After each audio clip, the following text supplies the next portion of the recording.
Et donc, je repasse la parole au secrétaire général parce qu'on a un bilan encore de notre année 2022 fait par nos secrétaires. On donne la parole au secrétaire annuel, Kérosène Bourg et Georges Abilaoud.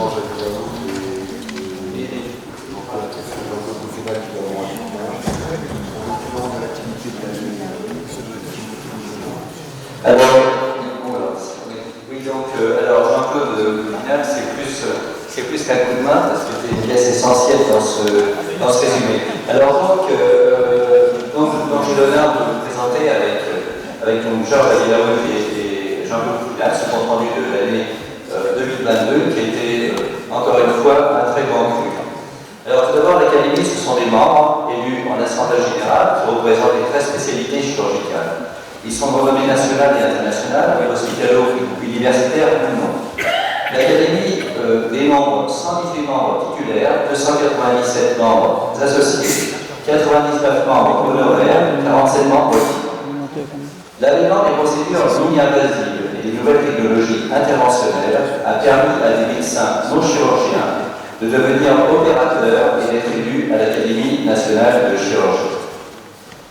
S'appuyant sur un passé glorieux et une éthique forgée dans son ADN, l'Académie nationale de chirurgie regarde vers le futur, à la recherche du mieux pour les patients. Les meilleures éthiques y présentent des avancées dans chaque domaine. La transversalité des séances sur lesquelles nous appuierons apporte un éclairage inédit sur les innovations technologiques dans les différentes spécialités, innovations intégrables d'ailleurs dans nos propres spécialités. L'Académie a proposé cette année 38 séances, 19 séances de spécialité, donc 3 séances de communication libre, 19 séances transversales et thématiques. Il y a eu des séances communes avec l'Académie nationale de médecine, l'Académie nationale de chirurgie dentaire, les sociétés savantes Softcode, Société française ORL et Association française d'urologie. Il y a eu une très belle réunion également avec le service de santé des armées au Val-de-Grâce. Et il y a eu des séances délocalisées à Strasbourg, Institut du cancer, et à l'IRCAD. À Amiens également, à l'Institut Fairfax. Les séances transversales de l'Académie sont en effet fondamentales. Elles intéressent toutes les spécialités et beaucoup de sujets ont été traités qui intéressent encore une fois, qui nous intéressent tous dans les différentes spécialités. La sécurité du bloc opératoire, la thromboprophylaxie périopératoire, les risques pour les établissements de santé et chirurgiens. Également, l'Académie a parlé de la robotique, avec de nombreuses séances, dont celle de l'IRCAD et de l'ICF. Elle a abordé le numérique, avec le métadaire, la chirurgie en 3D, la communication digitale et la réalité de communication, la réalité virtuelle immersive en chirurgie, les nouveaux médias et les voies d'information des médecins, les interactions chirurgie-robot, intelligence artificielle, dans la chirurgie du futur, avec une communication particulièrement intéressante de Jean-Pierre Henry.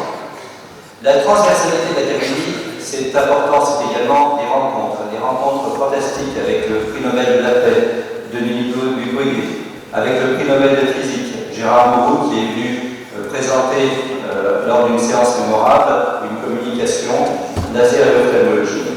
Rencontre avec Brigitte Macron, Bernard de Rochelle, Olivier Jardet à l'Institut Fairfax à Amiens.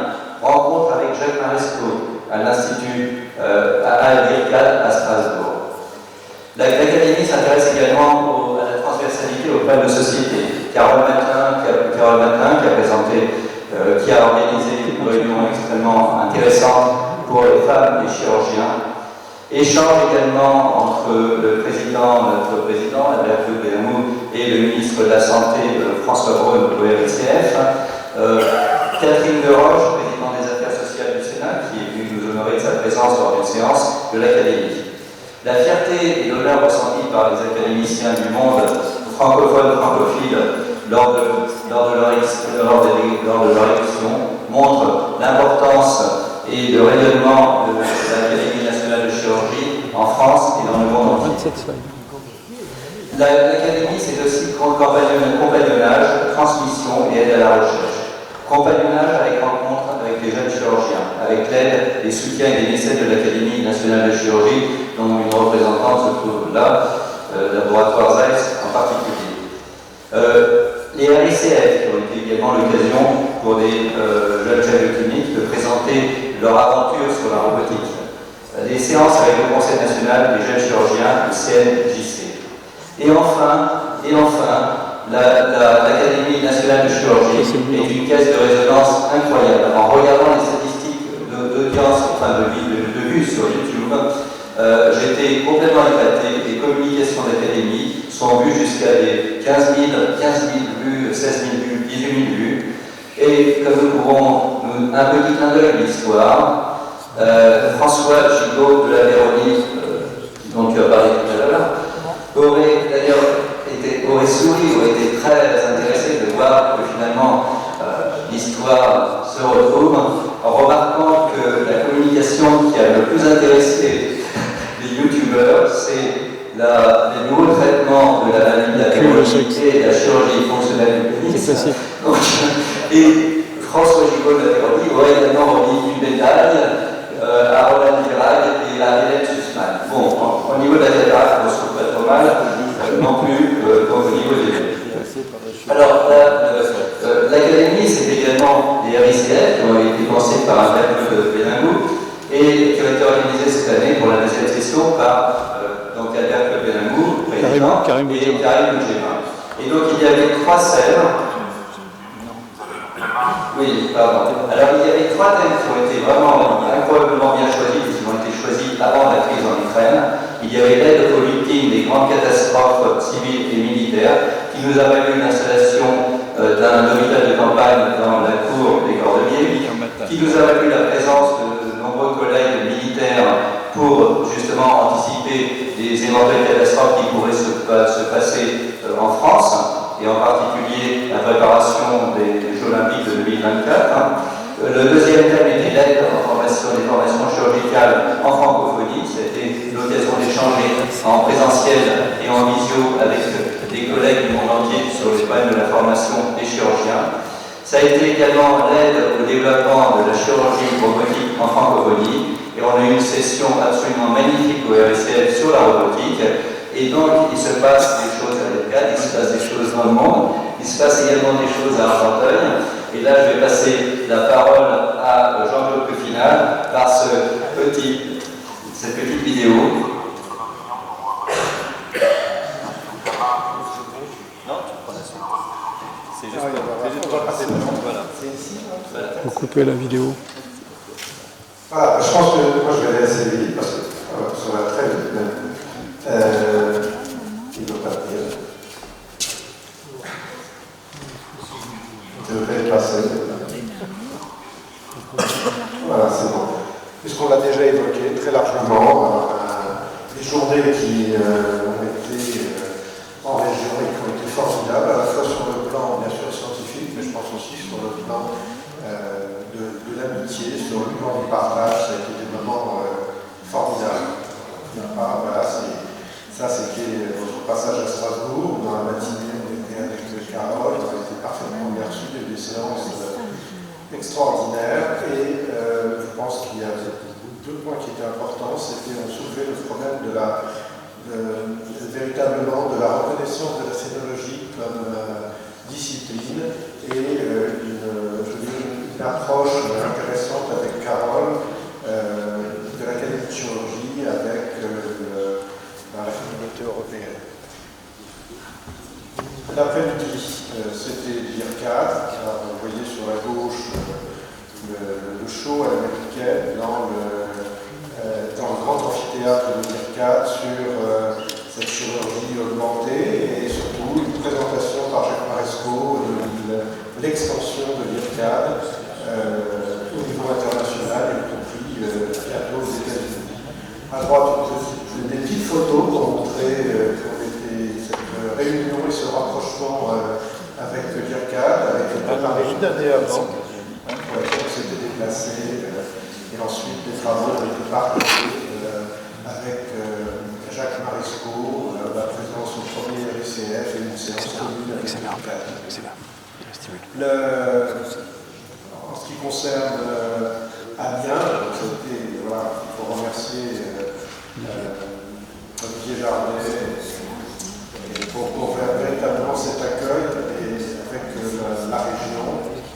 Et en ce qui concerne Amiens, c'était très largement c'est un très haut niveau avec l'Institut Fairfax où on a, comme vous, on a pu, on a eu des présentations par leurs chercheurs et des chercheurs qui sont vraiment qui ont des sujets très avancés. On a eu un petit concert que je pense que ça va se produire ici. Et voilà, ils sont en place. Et là, j'ai vu des images de Sinus Santé parce que on vous en a beaucoup parlé, mais regardez, je veux dire, l'ECMO au pied d'un patient et puis des séances de réanimation. On est arrivé, et voilà, c'est ce qui se passait pendant qu'on est arrivé.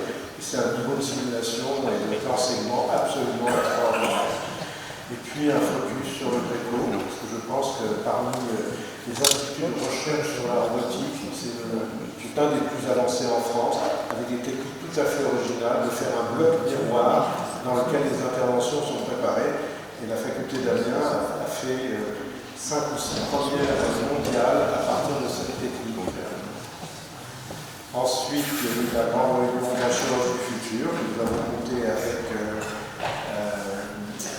Médicel et sur lequel c'était un des éléments importants pour faire participer les jeunes chirurgiens en tant que présentation à la fois de leurs actions et de la réflexion sur leur formation. Les RICF, voilà, on en a parlé largement déjà, et la mise en place des commissions, je pense qu'on en a parlé aussi, le président en a parlé. Et puis, voilà, parmi les réalisations, il y a effectivement la formation initiale des futurs chirurgiens, donc ce magnifique rapport, je veux dire que je l'ai lu en détail, plusieurs fois même, parce qu'il y a des éléments très intéressants dedans. Et puis le travail de la Fondation de l'Académie de chirurgie sur le plan personnel, ce travail avec Gabriel Sedoun et un travail excessivement rapproché avec le Conseil national des jeunes chirurgiens qui j'espère va nous permettre d'aboutir à des réalisations très intéressantes et puis souligner que tout le travail politique qu'on est en train d'essayer de faire, il se fait main dans la main avec la FSM et l'ensemble des conseils nationaux, des praticiens. Voilà, c'est tout pour moi. Merci. On parle un peu de statistiques avec les chiffres, et je remercie un nombre de l'ombre, Pascal Boré, qui nous a permis d'avoir tous ces éléments-là. Donc, l'Académie a explosé les compteurs de la chaîne YouTube, ça a démarré réellement en 2019, un peu avant la crise du Covid, ça s'est bien maintenu, et on voit bien que la dynamique se maintient et elle évolue. L'audience est internationale, on a 40% d'auditeurs qui sont français, 60% qui sont du reste du monde, et cette tendance à l'international se confirme en 2022. L'audience jeune, donc 63% des auditeurs ont entre 18 et 44 ans, et finalement la féminisation de l'Académie de son audience en marche, on a 40% de femmes qui regardent la chaîne YouTube. Alors, pour terminer cette présentation, nous avons parlé de la verticalité, mais également de la transversalité, car si la verticalité permet aux meilleurs experts de montrer des avancées dans chaque spécialité, la transversalité des séances de l'Académie est un apport inestimable. Elle complète les actions de formation des sociétés savantes. Le nombre de vues sur YouTube montre l'audience et le rayonnement de l'Académie nationale de chirurgie en France et dans le monde auprès des professionnels de santé et du grand public. Participer aux séances de l'Académie, c'est l'opportunité d'échanger avec les meilleurs experts des autres spécialités. C'est déclencher dans nos esprits de chirurgiens le fameux déclic qui nous permet de découvrir de nouveaux chemins pour la guérison de nos patients. Et je me lancerai, parce que nous sommes en famille avec Suzanne Ramex, je me lancerai dans une réflexion issue d'un travail de Michel Caillol, philosophe de l'Institut Hannah Arendt. Malgré l'influence de Descartes qui vise à dissocier le corps de l'esprit, la pratique chirurgicale tente à affirmer cette illusion. Même s'il y a nécessité d'objectivation pour parvenir à assumer la transgression qui consiste à ouvrir un corps, le chirurgien, en même temps qu'il vise son opéré comme objet de son faire, ne peut pas être complètement extérieur à cet opéré et à son intervention. La fidélité au serment d'Hippocrate de viser à la restauration du pouvoir être au monde de son opéré fait de la chirurgie une action morale et éthique. Et avant de terminer, je voudrais terminer par un remerciement. Je voudrais, au nom de Georges, Jean-Claude, vous remercier le président, remercier le vice-président, Pascal Richman, remercier le secrétaire perpétuel, Hubert Joannet, remercier les vice-présidents, Philippe Marc, Henri Boudel et Xavier Martin. Ça a été un honneur de travailler avec vous. C'est un honneur de travailler pour vous et c'était un honneur